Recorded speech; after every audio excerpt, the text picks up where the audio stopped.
So today we're going to start stripping this paint off. Let's see, I tried in a couple little spots here to see how the paint remover was going to work. Looks like it's going to work pretty well. You can see this has been chewed up. I put a little bit of stuff on there to test it, but for the most part this is what it currently looks like. And I'm also going to want to protect these back cylinders. So we'll get to those in a little bit, but first I want to get some stripper on here, try to take some of this off and see how it goes.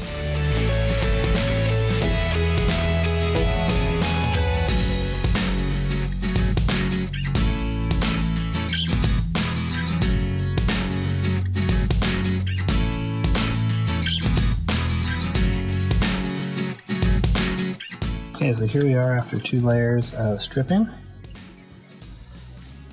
And you can see where all the rust was kind of coming through. Really bad on the front there. So this was a piece I'm really happy that I started to tackle.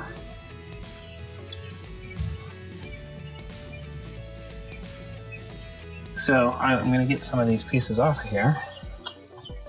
And I'm going to strip up a little further. I think my stripping point is going to be, to take it back to this, because that'll be a known seam.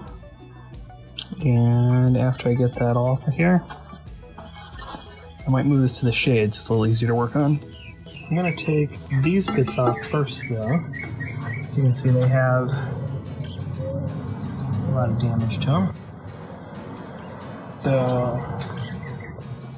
I'm going to get these off, I'll sandblast those and treat those differently, but you can see I've got some very noticeable damage there.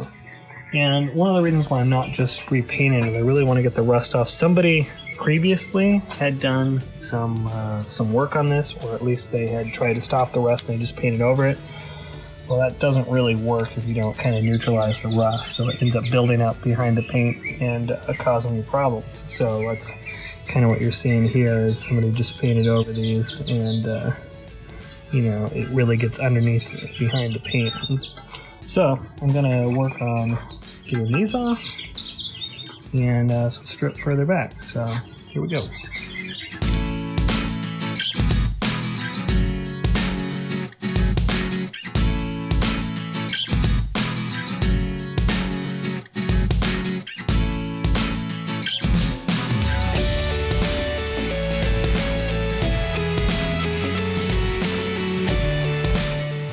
So here is, stuff that can get out of control pretty quick, especially on this, not super thin, but it's not quite very thick. Like rust will go through this pretty quickly.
Okay, so done a pretty good job getting this ready.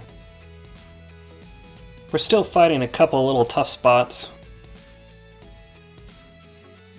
So we're going back with paint stripper and getting in those little nooks and crannies and try to get those off. Some places we can't get there with the wire brush, especially these guys. Kind of tucked into these corners, and you kind of go back manually and try to get them with a small little wire brush. And then this guy, this is the bane of my existence. This guy's pretty hard to get stripped in place. Unfortunately, it's welded to the frame, so I can't get it off and bead blasted. I'm gonna have to get in there and just manually take some time. Need to get that cleaned off.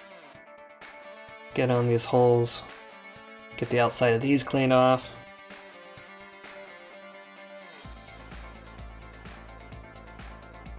So yesterday I raised the whole frame up and used the wire brush and took care of the back here. Still couldn't really reach this area with the wire brush, so gonna have to get in here manually.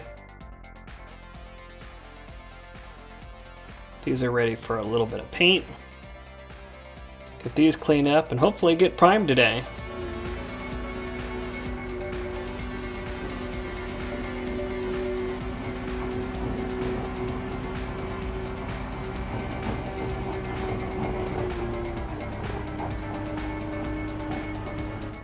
Okay, so what we've done, we've spent the weekend stripping all this, and boy, what a nightmare that kind of turned into be. And mostly it's these little cracks and these little grooves that were really hard to get, but luckily my wife was patient enough to take care of most of that. So we stripped it all, we wire brushed it, and then we went back and we sanded it all lightly just to see, make sure we didn't miss anything. We also tried to blend the existing paint with the bare metal, so making it kind of a gradual transition instead of a straight line. We are about ready to start cleaning the whole thing with acetone, and then we're going to tape everything off, mask it, and put down a etching primer. So we're going to go ahead and mask this up and clean it off and get going. Here we go.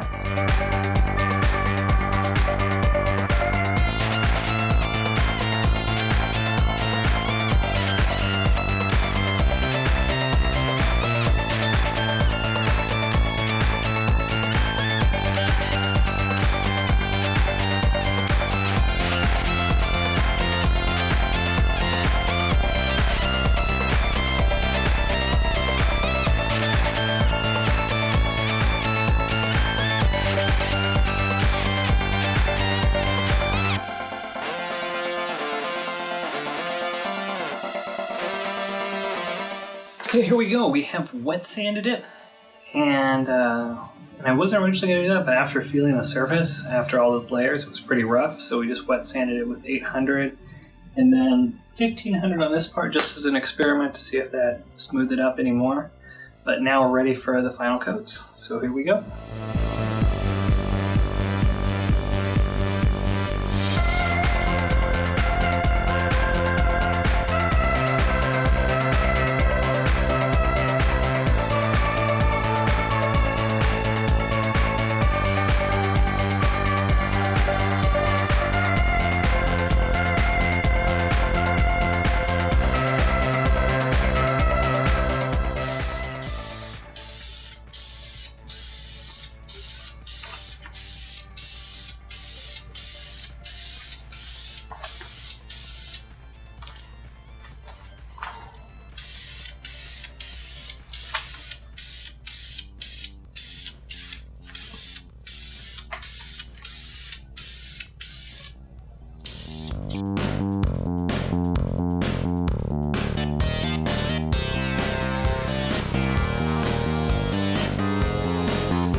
Okay, we got the paint on here. It looks pretty good. Really happy. It looks way better than it used to. What I did notice, so I didn't go heavy enough kind of in the front here, and it's a little bit rough. So I haven't put any clear coat on it yet. So what I'm going to do today is I'm going to go ahead and kind of sand this with 800 grit and kind of rough it up a little bit, and then put another couple of quick layers of base coat on it, and then while it's tacky, I'm going to get the clear coat on it and see how it goes.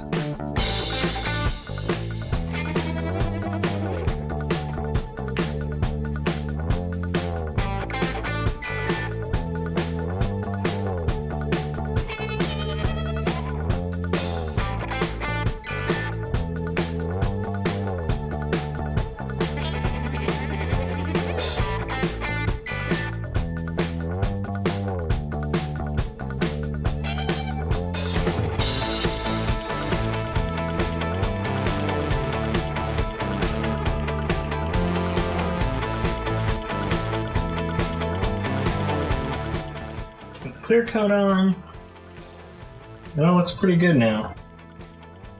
Some things that I learned is don't spray when it's a very windy day, because a bunch of junk flew into it as we were spraying. Tried to feather it out nicely into the existing paint. Looks pretty good. So I might try to buff it. If I really care that much, I don't know. I'm starting to care a lot less.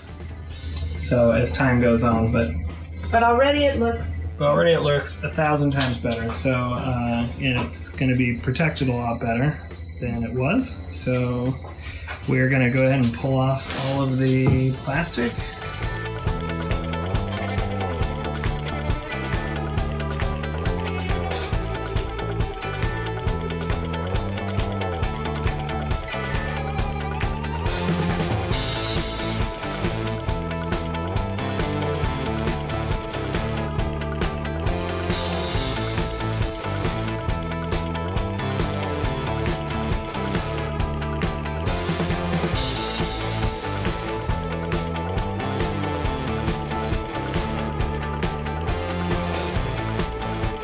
Set the tractor to the side for about a week while I let the clear coat harden.